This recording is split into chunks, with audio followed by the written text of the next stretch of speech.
ভাই কি খেলা খেলছে বাংলাদেশ, এটা মানে আনএক্সপেক্টেড, টোটালি আনএক্সপেক্টেড। প্র্যাকটিস ম্যাচে যখন 54 রান করছিল তখন আমি নিজেও বলছিলাম যে এদের থেকে কোনো আশা করা দরকার নেই, কিন্তু সাথে এটাও বলছিলাম যে তারা, আমি চাই তারা আমার ভুল প্রমাণ করুক, আর ভুল প্রমাণই করছে।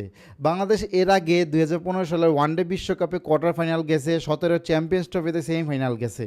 বাট আমি মনে করি আজকের এই জয়টাই বাংলাদেশের ইতিহাসে সবচেয়ে বড় জয়। হ্যাঁ, এর আগে অস্ট্রেলিয়ারা হারাইছে, কিন্তু যে অস্ট্রেলিয়ার মাটিতে অস্ট্রেলিয়ার যে বোলিং লাইন আপ, প্রত্যেকটা প্লেয়ারের 300+ উইকেট বোলিং যে ইউনিট আছে, আপনি হেজেলউড বলেন, স্টার্ক বলেন, কামিন্স বলেন, নাথান লায়ন বলেন, প্রত্যেকে 300+ উইকেট। এই বোলিংয়ের বিরুদ্ধে বাংলাদেশ 400+ রান করছে।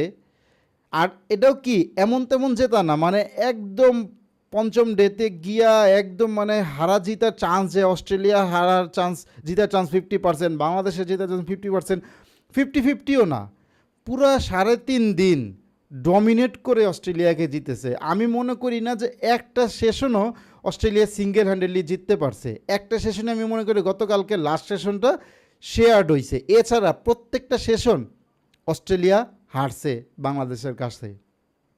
আর এটাই টেস্ট ক্রিকেটের সৌন্দর্য। আপনি যদি সেশন বাই সেশন ধরেন তাইলেই আপনি টেস্ট জিততে পারবেন। আপনি একদিন ভালো খেলে টেস্ট জিততে পারবেন না, আপনার সেশন বাই সেশন জিততে হবে। আর বাংলাদেশ সেটাই করছে। অস্ট্রেলিয়াকে ম্যাচের কোনো পর্যায়ে মনে হয় নাই যে এই টেস্ট অস্ট্রেলিয়া জিততে পারে।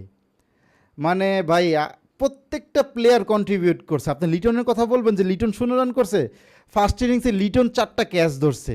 প্লাস আপনি যদি পুরো ম্যাচ দেখে থাকেন বা ম্যাচ যদি কন্টিনিউ কিছু সময় ধরে দেখেন, নাজমুল শান্তরে লিটন কিন্তু উইকেটের পিছন থেকে অনেক হেল্প করছে ক্যাপ্টেন্সিতে, কখন কাকে বোলিং দিতে হবে, ফিল্ডিং কখন কোথায় সাঁতার দিতে হবে, প্রত্যেকটা জিনিসে কিন্তু লিটন হেল্প করছে নাজমুল হোসেন শান্তকে।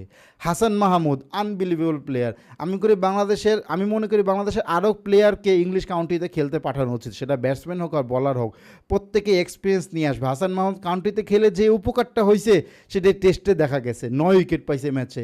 মেহেদি মিরাজ, ও মাই গড, তার ওয়ানডে ক্যাপ্টেন্সি নিয়ে তার প্রশ্ন থাকতে পারে, আমার নিজেরও তার ওয়ানডে ক্যাপ্টেন্সি নিয়ে সন্ধিহান, বাট প্লেয়ার হিসেবে টেস্টে এখনও সে গুরুত্বপূর্ণ প্লেয়ার। কি খেলছে প্রথম ইনিংসে যে 400 রান করছে, অনেক ইম্পর্টেন্ট রোল ছিল মেহেদি মিরাজের 50+ স্কোর। আর অস্ট্রেলিয়ার সেকেন্ড ইনিংসে 5 উইকেট পাইছে। আমি মনে করি ভাই টোটালি টিম পারফরমেন্স। ওই যে নাজমুল শান্ত সংবাদ সম্মেলনে, ম্যাচের সংবাদ সম্মেলনে জিজ্ঞেস করছে যে man of the match, Nazmul Shanto বলছে আমার কাছে ম্যান অফ দ্য ম্যাচ পুরো বাংলাদেশ টিম। আমিও মনে করি এই ম্যাচে ম্যান অফ দ্য ম্যাচ পুরো বাংলাদেশ টিম। পারফরমেন্স, আত্মবিশ্বাস অনেক হাই। আমি মনে করি বাংলাদেশের এখন সিরিজ জিতা উচিত। আপনাদের কি মনে হয় কমেন্ট বক্সে জানাইতে ভুলবেন না।